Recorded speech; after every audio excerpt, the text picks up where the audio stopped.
Bonjour, je m'appelle Valérie Geneux et je suis membre actif du projet CREE, Center for Russia and Eastern Europe Research.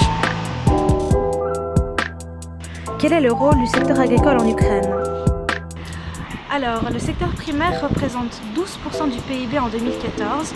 Le secteur agricole, quant à lui, emploie 15% de la population active. L'Ukraine est le 5e plus grand exportateur mondial de céréales. Elle a ce qu'on appelle les terres noires, qui sont des terres très fertiles. Sous la période soviétique, on appelait l'Ukraine le grenier à blé de l'URSS.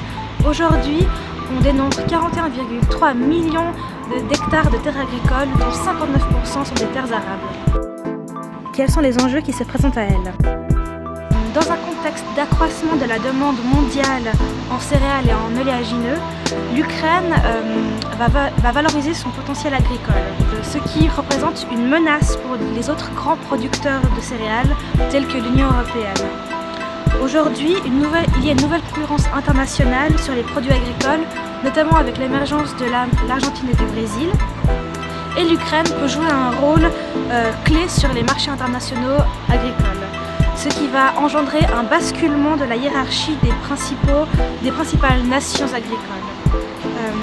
Aujourd'hui, on assiste à l'affirmation de nouvelles zones de production et de nouveaux foyers d'exportation, notamment avec l'Amérique latine et l'Ukraine en Europe. Comment a évolué le secteur agricole depuis la chute de l'Union soviétique? À la chute de l'Union soviétique, nous avons assisté à un passage de l'économie planifiée à une économie de marché. Avant l'indépendance de l'Ukraine en 1991, il y avait deux types d'exploitation, les exploitations collectives et les exploitations dites de la population. À l'indépendance, nous avons assisté à une réforme foncière qui a impliqué la décapitalisation des exploitations collectives et la privatisation des terres. Ce processus est opéré entre 1991 et 1999, impliquant l'émergence d'exploitations individuelles. En 1995, une loi imposa le partage des terres des anciennes exploitations collectives et chaque ancien travailleur a reçu une part foncière appelée paille, non définie par le cadastre. Aujourd'hui, quelle place joue le secteur agricole dans l'économie nationale? L'agriculture est l'un des piliers de l'économie ukrainienne avec l'acier. Ces deux secteurs peuvent néanmoins fragiliser l'économie nationale car leur exposition est élevée aux fluctuations des prix des matières premières agricoles et non agricoles. En 2011, un tiers de la population vit en milieu rural, contre 22% en France. L'agriculture est donc un secteur porteur de la nouvelle économie de marché. Ses atouts sont au nombre de 3. Une main-d'œuvre peu coûteuse, un parcellaire agricole et des terres qui sont très fertiles.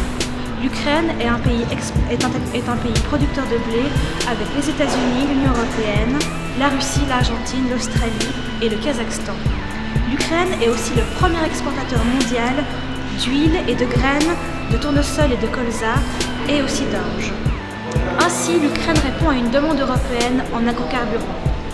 Ces derniers temps, on remarque que la Chine, la Corée du Sud ou encore des États du Proche et du Moyen-Orient cherchent à sécuriser leur approvisionnement alimentaire et ainsi investissent dans l'achat ou la location de terres agricoles.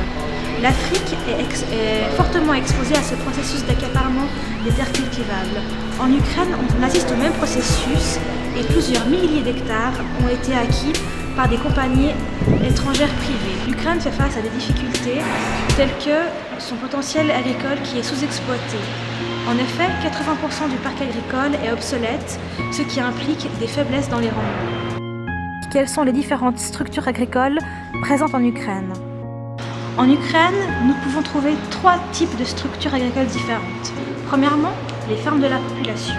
Elles représentent aujourd'hui 3/4 de la production de lait, de pommes de terre et de légumes, mais aussi d'œufs et de produits carnés. Ces exploitations occupent environ 14 millions de ruraux.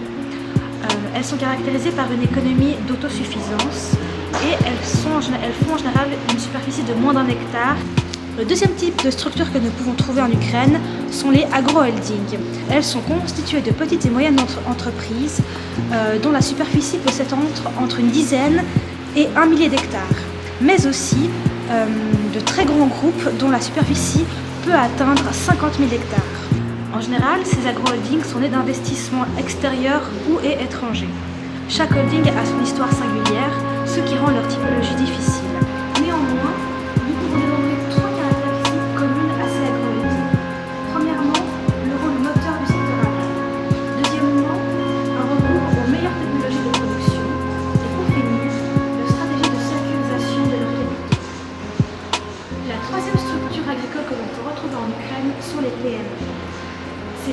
ont toutes des histoires très différentes. Elles sont nées de la reprise quasi intégrale d'une ferme collective ou alors ont été constituées à partir d'un noyau de terre en propriété réunissant les pailles de plusieurs personnes. Nous trouvons donc sur le territoire ukrainien une hétérogénéité des exploitations agricoles qui sont la conséquence historique de la cohabitation des grandes structures et des lopins et des différentes modalités d'accès aux capitaux. Comment ces structures sont-elles gérées ? Concernant les fermes de la population, il n'y a pas de gestion au sens moderne du terme. Elles créent un petit surplus qui est commercialisable. Dès 50 hectares, on peut assister à une mécanisation de l'exploitation.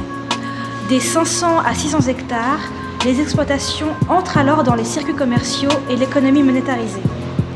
Des 3000 à 5000 hectares, l'entreprise agricole privée devient une entreprise à part entière et se dote notamment d'un parc de machines, mais va aussi se tourner vers une production végétale pour la vente et pour l'exportation. Quant aux agro-holdings, elles ont une gestion industrielle de groupe.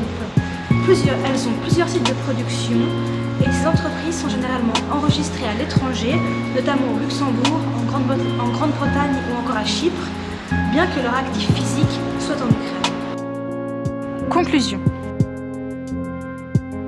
L'agriculture est le secteur le plus réactif et le plus ouvert de l'économie post-soviétique.